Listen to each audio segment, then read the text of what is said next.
학교생활기록부 기재요령 연수를 시작하겠습니다. 5번째 시간으로 교과학습 발달 상황 작성 방법에 대해 알아보겠습니다.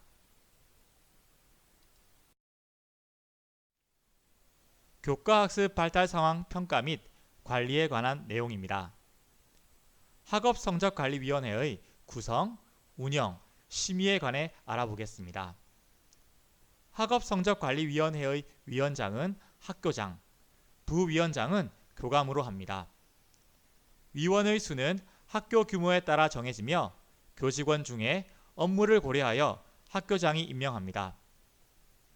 학업성적관리위원회에서는 학업성적관리와 관련된 업무에 대해 심의를 합니다. 특히 학업성적을 평가하고 관리하는 방안과 학교생활기록부의 기재와 정정에 관한 사항에 대해 심의를 진행합니다. 평가 방법에 관한 내용입니다. 평가에 대한 계획, 운영, 그리고 결과를 처리하는 과정에 대해 학업성적관리위원회에서 결정해야 합니다. 평가 계획을 수립할 때에는 평가의 세부 기준을 세우고 결시자와 학적 변동자의 평가 기준도 함께 세워야 합니다. 교과학습 평가는 학생의 수행 과정과 결과에 대한 평가를 해야 하며 다양한 학교 교육 활동 내에서 평가가 이루어져야 합니다. 평가 결과를 처리하는 방법입니다. 평가 결과 제공을 위한 방법과 횟수 등은 학기 초에 학업성적관리위원회의 심의를 통해 결정하고 결정된 사항은 학생과 학부모에게 안내를 해야 합니다. 교과별 성적을 포함한 일람표는 과목별 성적 일람표 또는 종합 일람표를 의미합니다. 평가 결과 작성을 위한 구체적인 기록 방법과 양식은 시도교육청의 학업성적관리 시행지침에 따라 학교 학업성적관리위원회의 심의를 통해 결정합니다. 평가와 관련된 기타 사항입니다. 모든 평가가 완료되기 이전에 전출, 면제, 유예 학생의 평가 결과는 전산 입력하거나 별도로 작성하여 보관해야 합니다. 학생이 전출할 때에는 전출 일자까지 원적교에서 입력할 수 있는 자료는 모두 입력하여 전송해야 합니다.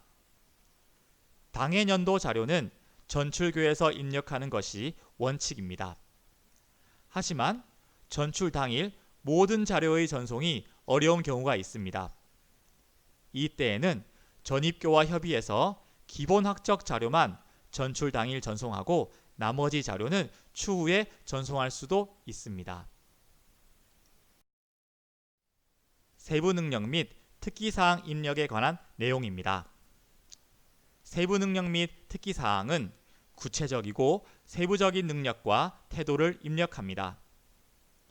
귀국 학생의 교과목 및 성적을 기록할 때에는 유학기간의 교과학습 발달 상황란은 공란으로 둡니다. 미인정 유학을 하고 귀국한 학생도 같은 방법으로 처리합니다. 유학기간 동안의 기록은 귀국한 뒤의 학년을 결정하는 참고 자료로 활용할 수 있으나 정규 교육과정을 이수한 기록이 아니므로 학교생활기록부에 입력할 대상은 아닙니다.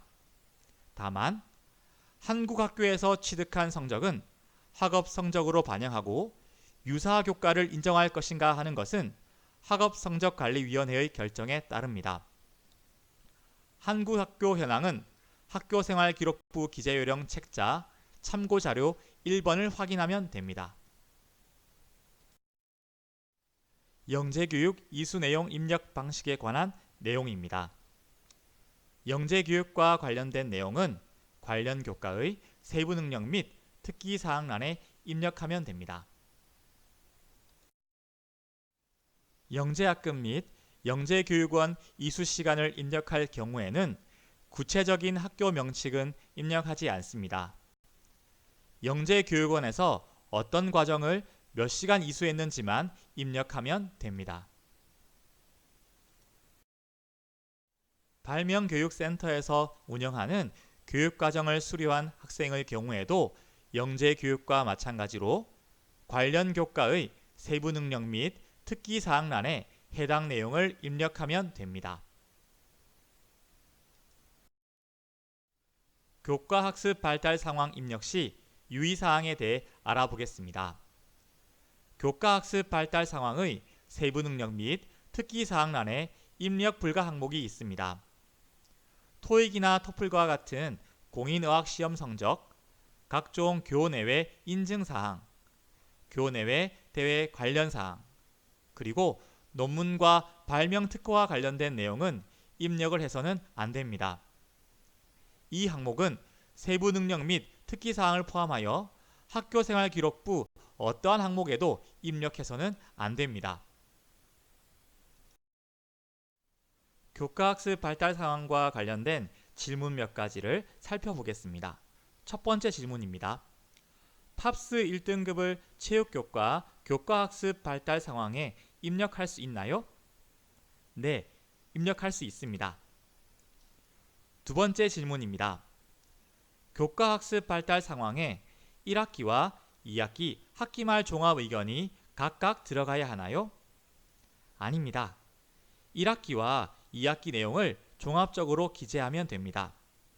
그래서 요즘은 1학기에는 교과 평가 결과만 생활통지표에 표기하여 가정으로 안내하고 2학기에 교과 평가와 함께 학기말 종합의견을 입력하여 안내하는 경우가 많습니다. 마지막 질문입니다. 교과 관련 활동을 주말이나 방학에 교회에서 실시하여도 교과 특기로 기록이 가능할까요? 안 됩니다. 수업 일수에 포함되지 않는 기간은 학교의 정규 교육 과정으로 인정될 수 없어 기재할 수 없습니다. 이상으로 생활기록부 기재요령 연수 5번째 시간 교과학습 발달 상황 입력 방법 연수를 마치겠습니다. 감사합니다.